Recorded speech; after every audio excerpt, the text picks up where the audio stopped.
Oke, kita mulai kisahnya dari sini. Nama asli Ummu Jamil adalah Arwa binti Harb. Tapi orang-orang lebih sering memanggilnya dengan panggilan Ummu Jamil. Kenapa dia dipanggil dengan Ummu Jamil atau ibu yang cantik? Karena Ummu Jamil ini punya wajah yang sangat cantik. Matanya indah, bulu matanya lentik, dan proporsi wajah sama pipinya juga pas banget. Tapi sayangnya, hatinya nggak seindah wajahnya. Kalau diibaratkan bunga, wajah Ummu Jamil itu kayak bunga mawar yang indah, sedangkan hatinya kayak duri yang ada di tangkainya, tajam dan penuh kebencian. Sejak kecil, Ummu Jamil udah dikenal sebagai anak yang ambisius, sombong, dan arogan. Karakternya ini terbentuk karena ayahnya yang bernama Harb bin Umayyah adalah salah satu tokoh besar dan pemimpin yang disegani di kota Mekah. Nah, karena lahir dari keluarga terpandang dan punya status sosial yang tinggi, Ummu Jamil pun tumbuh sebagai anak yang super angkuh. Dia selalu merasa kalau dia adalah orang yang paling segalanya. Dia merasa paling hebat, paling benar, dan yang paling layak untuk dihormati. Salah satu sifat yang paling menonjol dari Ummu Jamil adalah lidahnya yang tajam. Kalau Ummu Jamil udah nggak suka sama seseorang, dia pasti bakal ngatain orang tersebut. Dia terus-terusan ngejelek-jelekin orang itu sampai hatinya puas. Pokoknya, kalau ada orang yang lagi bermasalah sama Ummu Jamil, siap-siap ajalah tuh kuping. Pasti kupingnya bakal selalu panas sebelum hati Ummu Jamil merasa puas. Waktu usianya masih muda, Ummu Jamil menikah dengan Abdul Uzza bin Abdul Muthalib. Nama Abdul Uzza mungkin masih asing di telinga kita, tapi kalau disebut nama kerennya, kalian pasti langsung tahu. Abdul Uzza adalah salah satu paman dari Rasulullah, atau yang lebih kita kenal dengan julukan Abu Lahab. Yes, dialah paman yang terus-terusan nyakitin Rasulullah setelah beliau diangkat menjadi Rasul. Abu Lahab ini bukan orang sembarangan. Dia adalah salah satu pria terkaya dan yang paling berpengaruh di kota Mekah. Nah, Ummu Jamil yang dari kecil udah hobi hidup mewah dan haus akan status sosial, baginya menikah dengan Abu Lahab ibarat mendapatkan harta karun yang selama ini dia impi-impikan. Gimana enggak? Abu Lahab ini uangnya banyak, namanya besar, dan pengaruhnya pun kuat banget. Dan bener aja, berkat kekayaan suaminya itu, Ummu Jamil pun menjadi salah satu wanita yang paling eksis dan banyak dibicarakan di kota Mekah. Sebelum Nabi Muhammad diangkat menjadi nabi, hubungan Ummu Jamil dengan Nabi baik-baik aja. Bahkan, saking akrabnya hubungan keluarga mereka, Ummu Jamil sampai menikahkan dua putranya, Utaibah dan Utbah bin Abu Lahab, dengan dua putri Rasulullah yang bernama Ruqayyah dan Ummu Kulthum. Dan ketika Nabi Muhammad sudah diangkat menjadi nabi, awalnya Ummu Jamil ini cuek-cuek aja. Dia nggak ambil pusing dengan hal itu. Menurutnya, agama ini nggak akan bertahan lama, paling cuman heboh sebentar, nanti juga bakal tenggelam dengan sendirinya. Tapi begitu Rasulullah menerima wahyu dan mulai berdakwah secara terang-terangan, semuanya berubah. Ummu Jamil yang dulunya baik, langsung berubah menjadi sosok yang antagonis. Bagi Ummu Jamil, masalah yang sebenarnya bukanlah soal kebenaran.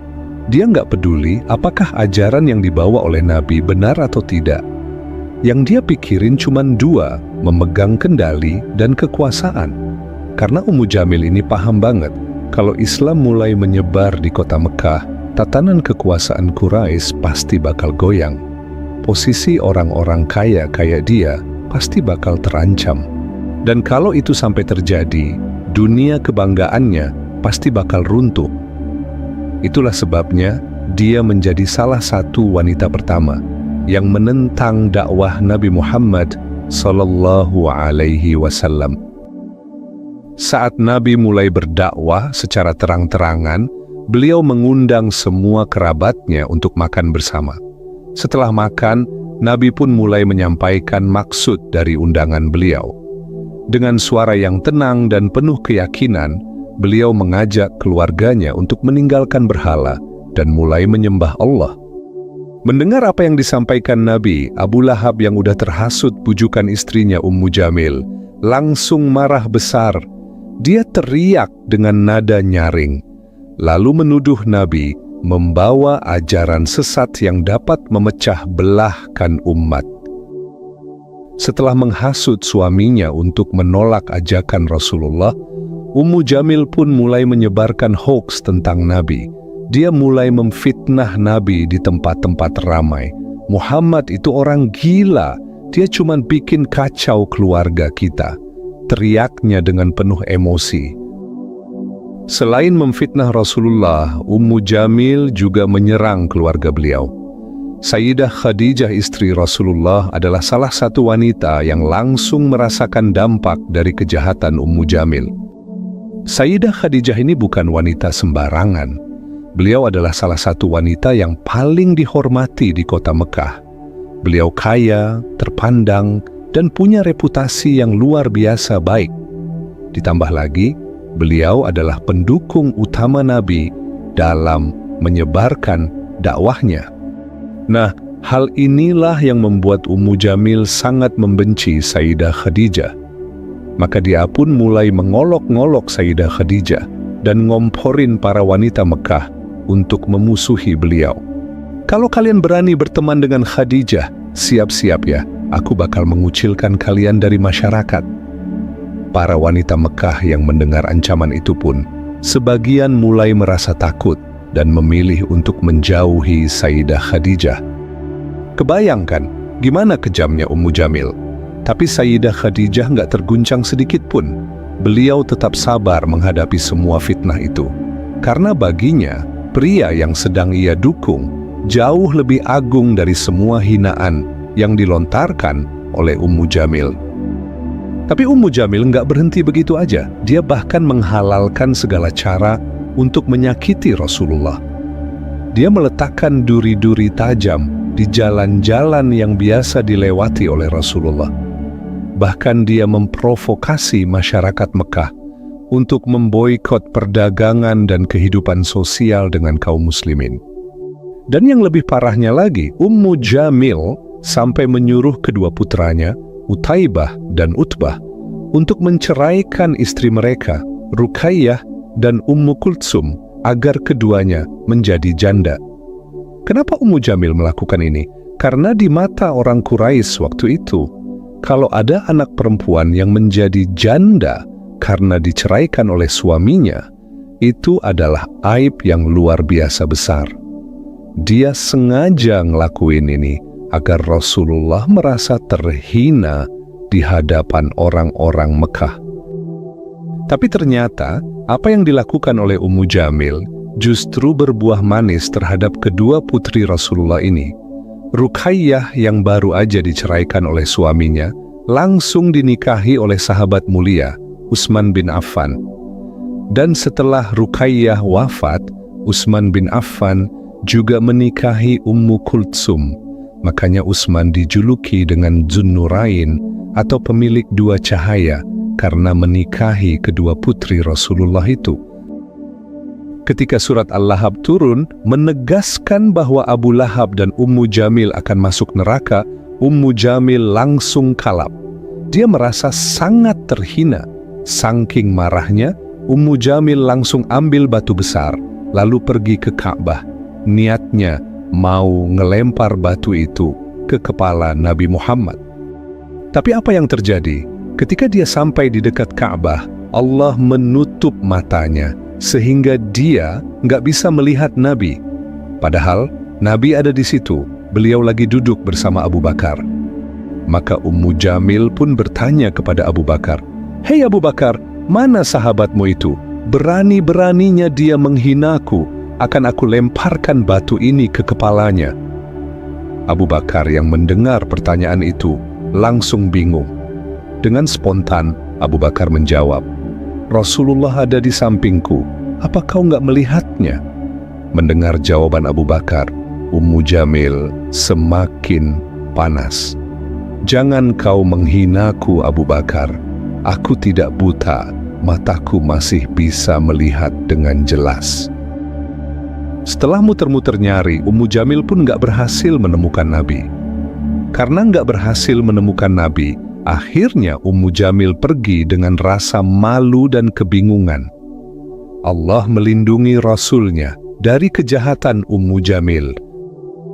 Ummu Jamil dan suaminya Abu Lahab terus melakukan segala cara untuk menghancurkan Nabi Muhammad. Tapi semua itu sia-sia. Semua yang mereka lakukan nggak ngefek sama sekali terhadap penyebaran Islam. Agama Islam terus berkembang, sedangkan Ummu Jamil dan Abu Lahab semakin hari semakin terpuruk.